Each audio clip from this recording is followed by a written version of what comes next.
Hello everyone, मैं नीलम गुप्ता अपने इस यूट्यूब चैनल एडवांस पेरेंटिंग में आपका स्वागत करती हूँ। लास्ट वीडियो में मैंने आपको बताया था कि बच्चों के टीथिंग स्टार्ट कब होती है और उन्हें क्या क्या प्रॉब्लम्स होती हैं।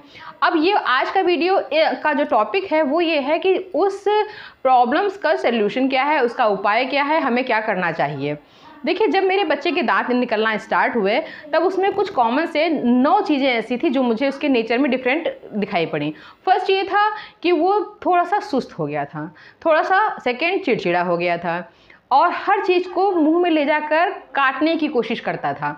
हर चीज़, चाहे उसका हाथ हो या कोई भी सामान, कंबल, चादर हो, जो कुछ भी पा जाए मुंह में ले जाके उसे काटने का प्रयास करता था। अपने कानों को कभी कभी ज़ोर से खींचने लगता था, कभी कभी उसके फीवर आ जाता था, उसके हमेशा एक लार गिरा करती थी, स्लाइवा उसके हमेशा ऐसे टप्पा ही करती थी। ये सब चीज़ें थी जो हमें उस समय दिखाई पड़ी। उसके बाद में जब मैं उसको डॉक्टर के पास लेकर गई, डॉक्टर ने कहा यह प्रोसेस एक नेचुरल प्रोसेस है, इसमें किसी भी प्रकार का इंटरफेयर ना करें, कोई भी आप दवाइयाँ ऐसे ना लें। छोटी छोटी जो एडवाइस दी जाती है, घरेलू उपाय दिए जाते हैं, उनको आप सही से करेंगे तो ऐसे आपको कोई प्रॉब्लम नहीं आएगी। देखिए, कुछ बच्चों की टीथिंग बहुत ही नॉर्मल हो जाती है, लोग जान ही नहीं पाते हैं। बहुत से पेरेंट्स को देखा होगा आपने, कहते हैं कि बच्चे के दांत निकल आए, मुझे तो पता ही नहीं चला कब उसके दांत निकल आया। उसमें तो जब निप्पल को काटा तब मुझे पता लगा कि अरे इसके तो टीथिंग स्टार्ट हो गई है।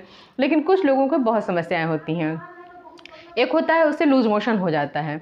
तो मैंने आपको उस वीडियो में भी बताया था, फिर से बता रही हूँ, लूज मोशन टीथिंग का प्रॉब्लम नहीं है। लूज मोशन अनहाइजीनिक का प्रॉब्लम है, क्योंकि बच्चा हर चीज़ मुंह में डालता है। आप उसे गोदी में लोगे तो बाल मुंह में ले जाने लगेगा, या आपका ये शोल्डर मुंह में रखने लगेगा। कोई भी चीज़ उसके हाथ में संपर्क में आएगी वो तुरंत उसे मुंह में ले जाता है। तो इसलिए इस समय आपको हाइजीन का बहुत ध्यान रखना है। वेरी इंपॉर्टेंट है कि आप हाइजीनिक बनने की कोशिश करें और उसको हर चीज़ ऐसी ही अपने आप से पकड़ाते रहें या कोई भी चीज़ को ऐसे वो टच ना कर पाए। ठीक है। अब सबसे पहले आता है कि बच्चे का मसूड़ा फूला हुआ होता है, लाल लाल होता है और वो बहुत पेन करता रहता है। जैसे हम लोग का जब दांत उखड़ने को होता है ना, जब दांत में दर्द है, हम लोग उखड़ने या उखड़वाने जाते हैं तो कितना दर्द होता है, ऐसी ही प्रॉब्लम उसको इस समय झेलनी होती है। तो इस समय क्या करना है, आपको एक साफ अपनी फिंगर को साफ करके और ऐसे हल्का सा ले जाके उसको हल्के हल्के उसके मसूड़ों को प्रेस करना है, हल्की हल्की सी मसाज देनी है। दूसरा हम ये कर सकते हैं कि एक मुलायम सूती ठंडा कपड़ा, ठंडा नहीं, ठंडे पानी में डिप किया हुआ, उसके बाद निचोड़ कर उसको उसके मसूड़े पे हल्का हल्का सा ऐसे रब करते रहें। जो ठंडी चीज़ें होती हैं उसे फ़ायदा करती हैं। जैसे आपने देखा होगा दांत उखड़वा के आते डॉक्टर बोलते हैं ना कि आप थोड़ा ठंडे पानी से कुल्ला कीजिएगा, गर्म चाय वाय मत पीजिएगा, हर चीज़ ठंडी यूज़ कीजिएगा। तो उसको भी ऐसे ही आप ठंडी चीज़ को देने का प्रयास कीजिए। तीसरा होता है कि कभी कभी कोई ग्राइव वाटर है या कॉलिक टाइप की कोई ऐसी दवाइयाँ आती हैं होम्योपैथिक, जो बहुत अरसों वर्षों से यूज़ की जा रही हैं, जो हमारी दादी नानी सजेस्ट करती रहती हैं, आप वो भी दे सकते हैं। लेकिन कॉन्टिन्यू कोई चीज़ देने की ज़रूरत नहीं है। जब प्रॉब्लम हो तब दीजिए, थोड़ी दीजिए, और जब वो प्रॉब्लम से उसको रिलीफ हो जाए तो आप उसको देना बंद कर दीजिए। नेक्स्ट टाइम जब फिर से उसके दांत निकल रहे हैं, क्योंकि दांत एक बार में तो निकलते नहीं हैं, आपको मैंने दांत का भी पूरा चार्ट दिखाया था, तो उसको आप टाइम टू टाइम दे सकते हैं। चौथा हमारा ये होता है कि आप ऐसा कीजिए कि गाजर है, मूली है, इस टाइप का जो हार्ड चीज़ें होती हैं, इसको आप फ्रिज में रख दीजिए। जब ये ठंडी हो जाए कस के, तब आप बच्चे को पकड़ा दीजिए, उसको वो अच्छे से काटेगा, मतलब काटने का कोशिश करेगा, तो उसको भी रिलीफ लगेगा और ठंडा होगा तो उसको पूरे माउथ में थोड़ा सा मतलब पेन कम मालूम देगा।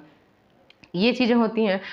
या फिर आप समझ लीजिए ऐसा, जो आप बच्चों को खिलौने देते हैं टीथिंग के टाइम के लिए, वो खिलौने भी आप ठंडी चीज़ में रख के या किसी ठंडे पानी में मतलब डाल दीजिए, फ्रिज में रख दीजिए, हल्का सा ठंडा हो जाए तब दीजिए, तो उसको बहुत ही रिलीफ लगेगा। ज़्यादा कोई भी दवाई देने की कोशिश बिल्कुल मत कीजिए। और इसमें बहुत ज़रूरी चीज़ें होती हैं कि सफाई का आपको विशेष ध्यान रखना ही रखना है। उसके बाद में क्या होता है, जब उसका एक दांत हल्का सा बाहर आने लगे तो आप उसको और धीरे धीरे उसकी जितना ज़्यादा आप उंगली से उसको मसाज करेंगे उसको बहुत अच्छा लगेगा, क्योंकि पहले तो आपकी गोदी में होगा या आपके साथ में होगा, तो उसको वो टच फील आता रहता है जो बच्चों को हर समस्याओं से बहुत जल्दी छुटकारा दिलाता है। वो टच फील बहुत ही इंपॉर्टेंट होता है। ये छोटी छोटी चीज़ें हैं, लेकिन ध्यान रखने की बहुत ज़रूरत होती है, क्योंकि जब बच्चा छोटा होता है, उसके टीथिंग स्टार्ट हो रही होती है, तो उसको उन सब प्रॉब्लम्स को झेलना पड़ता है जो हमने लाइफ में कभी देखी नहीं है। क्योंकि हमारा जब टीथिंग टाइम चल रहा था तो हम लोग को याद ही नहीं है, लोगों ने जैसा बताया वैसा ही हो रहा है। तो आप ऐसे ही अच्छे अच्छे वीडियोस देखने के लिए हम मेरे चैनल को सब्सक्राइब कीजिए, लाइक कीजिए, शेयर कीजिए, बेल आइकन बटन दबाना बिल्कुल ना भूलिए।